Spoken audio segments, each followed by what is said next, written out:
আসসালামু আলাইকুম প্রিয় শিক্ষার্থীরা। Free admission English course lecture 1 part 1 এ তোমাদেরকে স্বাগতম। আজকে আমরা পড়ব ফাইনাইট ভার্ব নিয়ে। তো চলো কথা না বাড়িয়ে শুরু করি। প্রথমেই চলো দেখি ফাইনাইট ভার্ব জিনিসটা কি। আমরা জানি ভার্ব মূলত দুই প্রকার, একটা হচ্ছে ফাইনাইট আর একটা হচ্ছে নন ফাইনাইট। বাংলায় যদি বলি তাহলে হচ্ছে একটা সমাপিকা ক্রিয়া আর একটা হচ্ছে অসমাপিকা ক্রিয়া। এখন এই সমাপিকা আর অসমাপিকা ক্রিয়ার ডিফারেন্সটা কি? ডিফারেন্সটা হচ্ছে যে ভার্বটা একটা বাক্যের অর্থকে সম্পূর্ণরূপে প্রকাশ করতে পারে সেটা হচ্ছে সমাপিকা ক্রিয়া বা ফাইনাইট ভার্ব। আর যে ভার্বটা ব্যবহার করলে বাক্যের অর্থ সম্পূর্ণরূপে প্রকাশ করা হয় না অথবা ব্যবহার করার পরেও ওই বাক্যের অর্থ অসম্পূর্ণ থেকে যায়, সেই ভার্বটা হচ্ছে অসমাপিকা ক্রিয়া বা নন ফাইনাইট ভার্ব। যেমন চলো আমরা একটা এক্সাম্পল দিয়ে বোঝার চেষ্টা করি। সেটা হচ্ছে I saw a boy playing in the field. এখানে খেয়াল করো, I saw a boy playing in the field. এখানে যদি শুধু প্রথম অংশটাই খেয়াল করো তাহলে দেখবা বাক্যের অর্থটা কিন্তু সম্পন্ন হয়ে গেছে এবং এই প্লেইং ইন দ্য ফিল্ড এই বয়কে মডিফাই করতেছে বা বয় সম্বন্ধে একটা এক্সট্রা ইনফরমেশন দিতেছে। তুমি যদি এই সটাকে না রাখো তাহলে কিন্তু বাক্যের অর্থটা সম্পূর্ণ হয় না, অথবা শুধু প্লেইং ইন দ্য ফিল্ড দিয়েও কিন্তু একটা সম্পূর্ণ বাক্য হয় না। অর্থাৎ এখানে প্লেইং ভার্বটা কিন্তু বাক্যের অর্থ সম্পন্ন করতে পারতেছে না। দ্যাটস ওয়াই প্লেইং ভার্বটা হচ্ছে একটা নন ফাইনাইট ভার্ব। আর স ভার্বটা যেহেতু বাক্যের অর্থ সম্পূর্ণরূপে প্রকাশ করতে পারতেছে, তাই স হচ্ছে একটা ফাইনাইট ভার্ব। চলো এখন আমরা একটা নতুন এক্সাম্পল দেখি। হি runs daily trying to stay healthy and hoping to build strength. এখানে ফাইন্ড আউট করার চেষ্টা করো তো এখানে কয়টা ভার্ব আছে। যেমন ধরো আমরা যদি একসাথে ফাইন্ড আউট করি, রানস একটা ভার্ব, তারপর ট্রাই একটা ভার্ব, তারপর স্টে একটা ভার্ব, হোপ একটা ভার্ব, আবার বিল্ড একটা ভার্ব। তো এখানে মোটামুটি 5টার মতো ভার্ব আছে। কিন্তু এই সবগুলাই কি ফাইনাইট ভার্ব অথবা সবগুলাই কি নন ফাইনাইট ভার্ব? না, সবগুলা ফাইনাইট ভার্ব না, আবার সবগুলা নন ফাইনাইট ভার্ব না। তাহলে কোনটা ফাইনাইট ভার্ব আর কোনটা নন ফাইনাইট ভার্ব? যেমন ধরো এখানে রানসটা হচ্ছে ফাইনাইট ভার্ব, আবার এখানে ট্রাইংটা হচ্ছে ট্রাই প্লাস আইএনজি, যেটা একটা প্রেজেন্ট পার্টিসিপল। আবার টু স্টে হচ্ছে একটা ইনফিনিটিভ, তোমরা জানো টু প্লাস ভার্ব ইনফিনিটিভ হয়। আবার টু বিল্ড একটা ইনফিনিটিভ। আবার হোপিং হচ্ছে হোপ প্লাস আইএনজি, এটাও একটা প্রেজেন্ট পার্টিসিপল। কারণ হচ্ছে কি, এটা ভার্ব প্লাস আইএনজি হয়ে অ্যাডজেক্টিভের মতো কাজ করতেছে এবং হি বা সাবজেক্টের অবস্থান নির্দেশ করতেছে। দ্যাটস ওয়াই এটা একটা প্রেজেন্ট পার্টিসিপল। আমরা ইনফিনিটিভ আর প্রেজেন্ট পার্টিসিপলের ব্যাখ্যা সামনে আরো একটা বিস্তারিত ক্লাস নিয়ে আসতেছি, সেখানে দেখতে পারবো। তো আজকে এইটুকুই থাকুক। এখন চলো দেখি ঠিক কোন কোন বৈশিষ্ট্যগুলো দেখলে এই যে বললাম যে রানস হচ্ছে ফাইনাইট ভার্ব, তুমি বুঝতে পারবা কিভাবে যে রানসি ফাইনাইট ভার্ব অথবা কেন রানস এখানে ফাইনাইট ভার্ব হইলো এবং অন্যগুলা হইলো না। তো এইটার জন্য আমাদের কিছু বৈশিষ্ট্য মনে রাখতে হবে। ফাইনাইট ভার্বের 5টা বৈশিষ্ট্য আছে। এই 5টা বৈশিষ্ট্য ইন্ডিকেট করে যে ওই ভার্বটা একটা ফাইনাইট ভার্ব। প্রথম বৈশিষ্ট্যটা কি? প্রথম বৈশিষ্ট্য হচ্ছে a finite verb functions as a main verb. যেমন ধরো আমরা যদি আগের এক্সাম্পলে দেখি, যেমন হি রানস ডেইলি, এখানে দেখো রানসটা কিন্তু মেইন ভার্ব হিসেবে ফাংশন করতেছে। অন্যগুলা কিন্তু কোনোটাই মেইন ভার্ব হিসেবে ফাংশন করতেছে না এবং অন্যগুলা কিন্তু বাক্য সম্পূর্ণ করতেছে না, বাক্যের অর্থটা সম্পূর্ণ করতেছে না, কিন্তু রানসটা কিন্তু বাক্যের অর্থ সম্পূর্ণ করতেছে। আচ্ছা, তারপর দেখো 2 নম্বর অ্যাট্রিবিউটটা কি? 2 নম্বর অ্যাট্রিবিউট হচ্ছে placed according to the subject. অর্থাৎ একটা বাক্যে ঠিক যে কয়টা সাবজেক্ট থাকবে ঠিক ওই কয়টাই ফাইনাইট ভার্ব থাকবে এবং সাবজেক্টটা বাক্যের যে ক্লজে বসবে, ধরো একটা কমপ্লেক্স সেন্টেন্স যদি হয় অর্থাৎ দুইটা ক্লজ নিয়ে, তো সেক্ষেত্রে সাবজেক্টটা বাক্যের যে ক্লজে বসবে ভার্বটাও ঠিক ওই ক্লজেই অবস্থান করবে। এই জন্য এখানে বলা হচ্ছে place according to the subject. এখানে দেখো হি সাবজেক্টের ঠিক পাশেই কিন্তু রানস বসছে এবং এখানে সাবজেক্টও একটা, তাই ফাইনাইট ভার্বও একটা। অর্থাৎ ঠিক যে কয়টা সাবজেক্ট ঠিক ওই কয়টাই ফাইনাইট ভার্ব। তো সেকেন্ড অ্যাট্রিবিউটটা গেল। এখন আসি থার্ড অ্যাট্রিবিউটে। থার্ড অ্যাট্রিবিউট হচ্ছে agrees with the subject in number and person.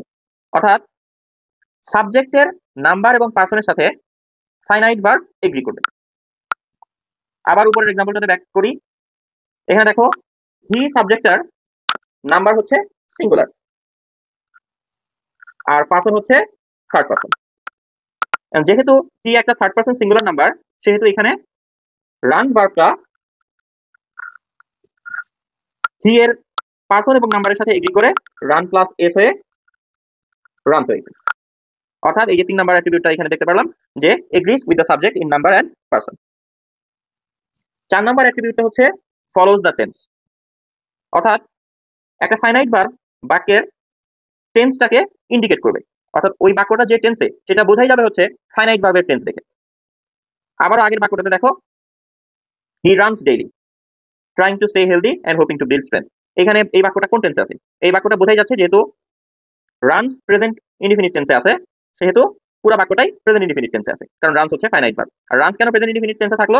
তোমরা জানো, তোমরা রাইট ফর্মস অফ ভার্বের নিয়মে পড়ে আসছো অবশ্যই, যে occasionally, daily, regularly, normally, generally ইত্যাদি শব্দ যখন একটা সেন্টেন্সে থাকে তখন ওই সেন্টেন্সের টেন্সটা হয় present indefinite tense. That's why এখানে রানস প্রেজেন্ট ইনডিফিনিট টেন্স হিসেবে ইউজ হয়েছে। আর 5 নাম্বার বৈশিষ্ট্যটা হচ্ছে sentence is not correct without ইট, অর্থাৎ ফাইনাইট ভার্ব না থাকলে সেন্টেন্স সঠিক থাকবে না, অর্থাৎ সেন্টেন্সের অর্থটা সঠিক হবে না। আমরা ফাইনাইট ভার্বের অর্থ থেকেই বুঝতে পারি যে এটার অর্থ যেহেতু সমাপিকা ক্রিয়া, অর্থাৎ কাজটা যদি সমাপ্তই না হয় তাহলে সেন্টেন্সের অর্থ সম্পন্ন হবে কিভাবে? দ্যাটস ওয়াই তুমি যদি এখান থেকে রানসটাকে সরায় দাও তাহলে তো অবশ্যই এখানে অন্য কোনো ভার্ব নাই আর যেটা এটার অর্থটাকে সম্পন্ন করবে বা ওই কাজটাকে সম্পন্ন করবে। যেমন he daily trying to stay healthy and hoping to build strength, কোন সঠিক বাক্য হইতেছে না, কারণ হচ্ছে কেউ এই কাজটাকে সম্পন্ন করে নাই। তো তুমি যখন আবার রানসটাকে ব্যাক আনবা, অর্থাৎ he runs daily trying to stay healthy and hoping to build strength, তখন এই বাক্যটা সম্পন্ন হবে, অর্থাৎ এই রানস ভার্বটা ছাড়া এই বাক্যটা সঠিক থাকতেছে না। তো এটাই হচ্ছে 5 নম্বর বৈশিষ্ট্য, যে sentence is not correct without it or without the finite verb. চলো এখন আমরা আরেকটা এক্সাম্পল দেখি। Students are struggling to understand the concepts of English grammar. এখানে ফাইনাইট ভার্ব কোনটা? অবশ্যই আর স্ট্রাগলিং। কেন আর স্ট্রাগলিং ফাইনাইট ভার্ব হলো? কারণ এটা একটা মেইন ভার্ব হিসেবে ফাংশন করতেছে। তারপর দেখো, একটা সাবজেক্ট স্টুডেন্টের জন্য একটা ভার্ব স্ট্রাগলিং আছে। তারপর সাবজেক্টের পার্সন এবং নাম্বারের সাথে এগ্রি করছে, যেমন স্টুডেন্ট সাবজেক্টটা যেহেতু প্লুরাল সেহেতু আরটাও প্লুরাল হয়ে গেছে। তারপর সেন্টেন্সের টেন্স ইন্ডিকেট করতেছে, অর্থাৎ আর স্ট্রাগলিং দেখে আমরা কি বুঝতে পারতেছি যে এটা একটা প্রেজেন্ট কন্টিনিউয়াস টেন্স। যেহেতু সেন্টেন্সটা প্রেজেন্ট কন্টিনিউয়াস টেন্সের, তাই ফাইনাইট ভার্বটাও প্রেজেন্ট কন্টিনিউয়াস টেন্স, অর্থাৎ auxiliary plus verb plus ING তে ফর্ম করছে।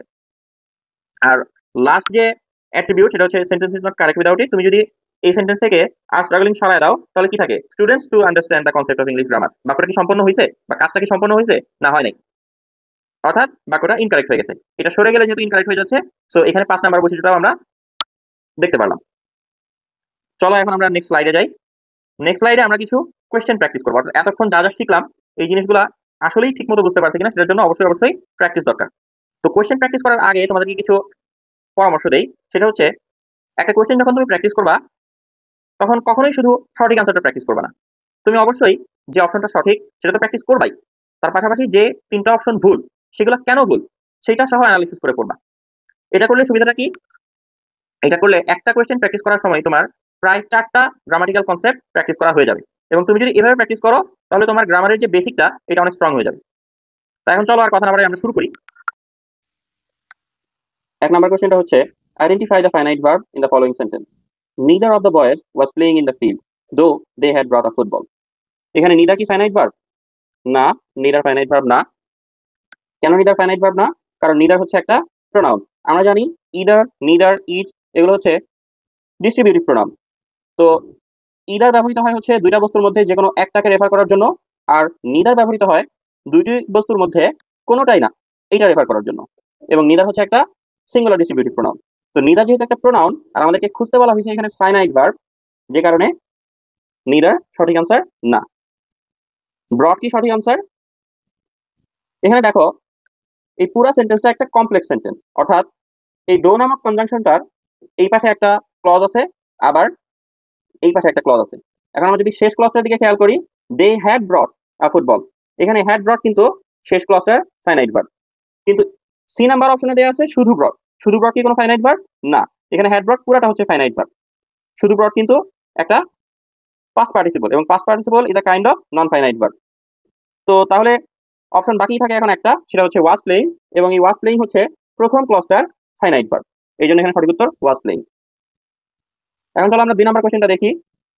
2 নাম্বার কোশ্চেনটা হচ্ছে, choose the correct form of the finite verb. Each of the students completed their assignment. এখানে হ্যাভ কি সঠিক উত্তর? তোমাদের অনেকেই স্টুডেন্টস এর প্লুরাল ফর্ম দেখে হ্যাভ কে সঠিক উত্তর ভাবতে পারো, কিন্তু এখানে কিন্তু স্টুডেন্টস মেইন সাবজেক্ট না, এখানে মেইন সাবজেক্ট কোনটা? মেইন সাবজেক্ট হচ্ছে ইচ। কেন ইচ মেইন সাবজেক্ট? কারণ দেখো এই যে পুরা অংশটা ইচ অফ দ্য স্টুডেন্টস, এখানে ইচ হচ্ছে একটা সিঙ্গুলার ডিস্ট্রিবিউটিভ প্রোনাউন। ওই আমরা মাত্রই বললাম ইচ, ইদার, নিদার এগুলো হচ্ছে ডিস্ট্রিবিউটিভ প্রোনাউন, এবং এখানে ইচ একটা প্রোনাউন হিসেবে যেহেতু ব্যবহৃত হয়েছে, এবং ইচ প্রোনাউনটা স্টুডেন্টস নাউনটার প্রত্যেকটাকে একটা একটা করে রেফার করতেছে, যে কারণে ইচ হচ্ছে একটা সিঙ্গুলার প্রোনাউন।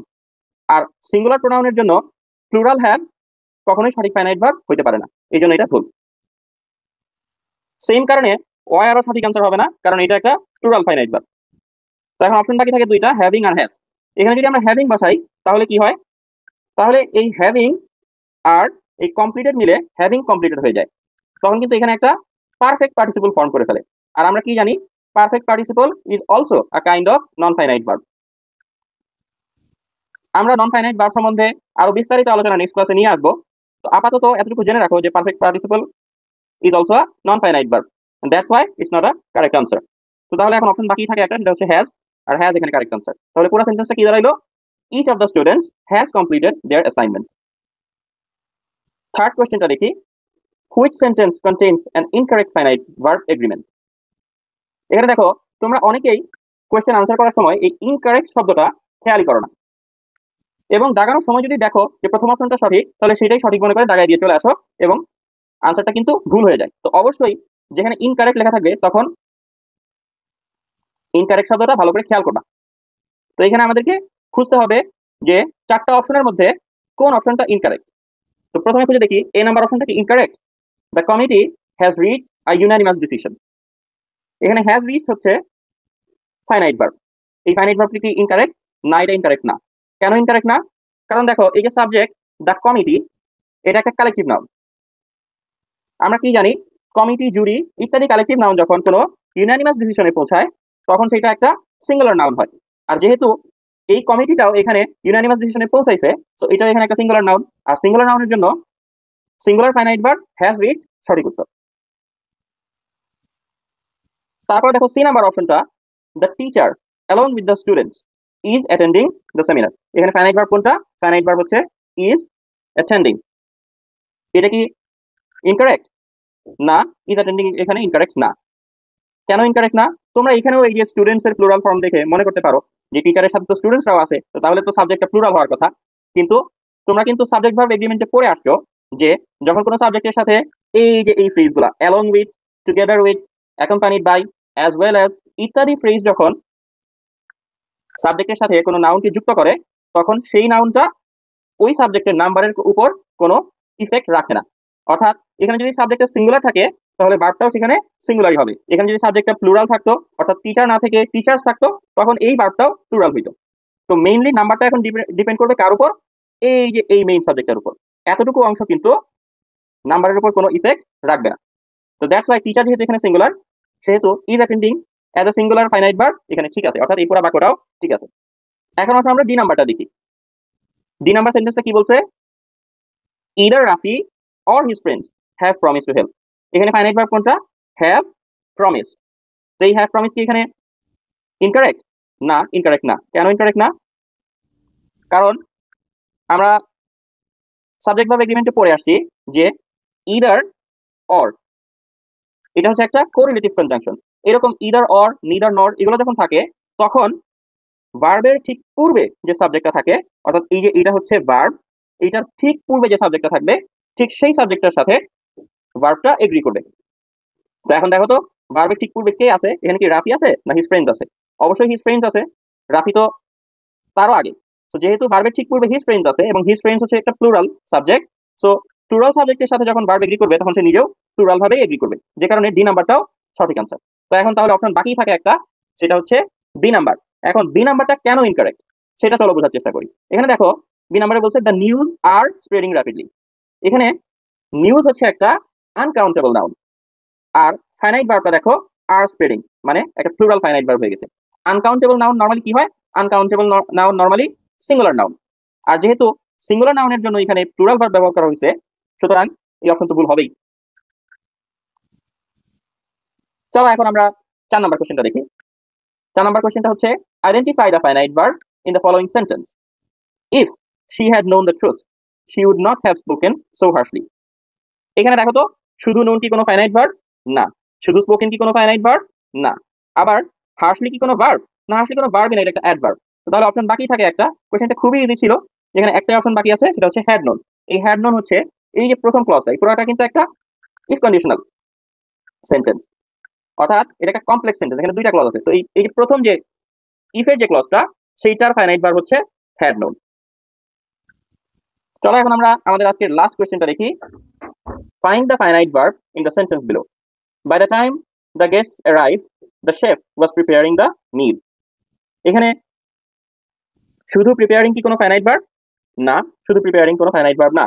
কারণ দেখো এই যে সেকেন্ড ক্লজটার এখানে ওয়াজ প্রিপেয়ারিং হচ্ছে ফাইনাইট ভার্ব। তো এখানে শুধু প্রিপেয়ারিং যেহেতু দেওয়া আছে, সুতরাং এটা একটা রং আনসার। তারপর মিল কি কোনো ফাইনাইট ভার্ব? না, কারণ মিল একটা নাউন। আর শুধু প্রিপেয়ারিং যেহেতু ফাইনাইট ভার্ব না, সো ডি নাম্বার অপশনটাও ইনকারেক্ট। তো তাহলে এখানে একটাই অপশন বাকি থাকে, সেটা হচ্ছে রাইট। তো এর সাথে আমাদের আজকে ক্লাস শেষ হয়ে গেল।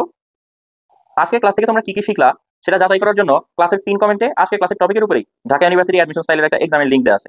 ক্লাসটা দেখা শেষ করার সাথে সাথে এক্সামটা দিয়ে তোমার প্রস্তুতি যাচাই করো, আর স্কোরগুলো আমাদেরকে কমেন্টে জানাও। তোমাদের অ্যাডমিশন জার্নিটাকে আরো সুন্দর করার জন্য আমাদের ফ্রি অ্যাডমিশন ইংলিশ কোর্সের প্রত্যেকটা ক্লাসেই প্রথমে কনসেপ্ট, তারপর এমসিকিউ প্র্যাকটিস এবং ক্লাস শেষে এক্সাম নেওয়ার মাধ্যমে তোমাদের প্রস্তুতিটাকে আরো পাকাপোক্ত করার চেষ্টা করা হবে। তোমরা যদি পুরো কোর্স জুড়ে আমাদের সাথে থাকো আর এক্সামগুলো প্র্যাকটিস করো, তাহলে ইনশাল্লাহ তোমরা একটা স্ট্রং প্রিপারেশন নিয়ে অ্যাডমিশন এক্সাম হলে ঢুকতে পারবা। তো আর দেরি না করে নেক্সট ক্লাসগুলো পাওয়ার জন্য এখনই অ্যাডমিশন ওয়ারিয়র পেজটা ফলো করে রাখো। And thanks for watching.